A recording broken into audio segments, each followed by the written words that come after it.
Tuntut keadilan. Sedangkan dia pelindung, kenapa dia membunuh? Berarti negara membunuh bukan pelindung. Maka pecat aja. Sosok Raden Barus korban tewas diserang puluhan TNI di Sibiru-Biru. Warga bawa jenazah ke batalion.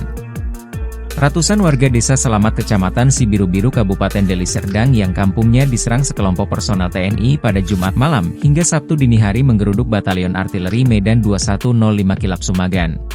Mereka membawa mayat Raden Barus 60 tahun korban dugaan penganiayaan yang dilakukan TNI dengan kondisi kepala luka dan perut kena tusuk senjata tajam. Awalnya warga berkumpul di rumah duka korban di Dusun 4 Desa Selamat Kecamatan Sibiru-Biru Kabupaten Deli Serdang sejak pagi menunggu jenazah korban tiba seusai diautopsi.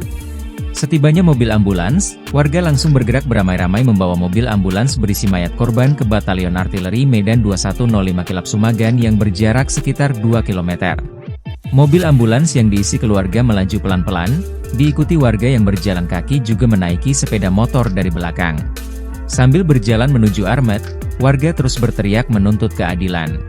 Kurang lebih 200 meter sebelum tiba, dua truk pengangkut personel TNI keluar dari batalion dengan kecepatan tinggi hingga nyaris menabrak masyarakat. Diduga, mobil akan menghalau warga yang semakin dekat ke batalion karena dikabarkan Pangdam 1 Bukit Barisan Letjen Muhammad Hasan berada di dalam. Namun dua truk tadi memutar balik dan menutup jalan kurang lebih 50 meter dari gerbang batalion untuk menghalau massa masuk.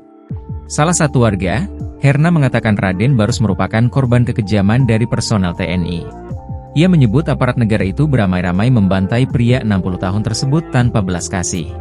Kedatangan mereka ke batalion menuntut keadilan tewasnya Raden Barus diduga akibat digebuki dan ditusuk.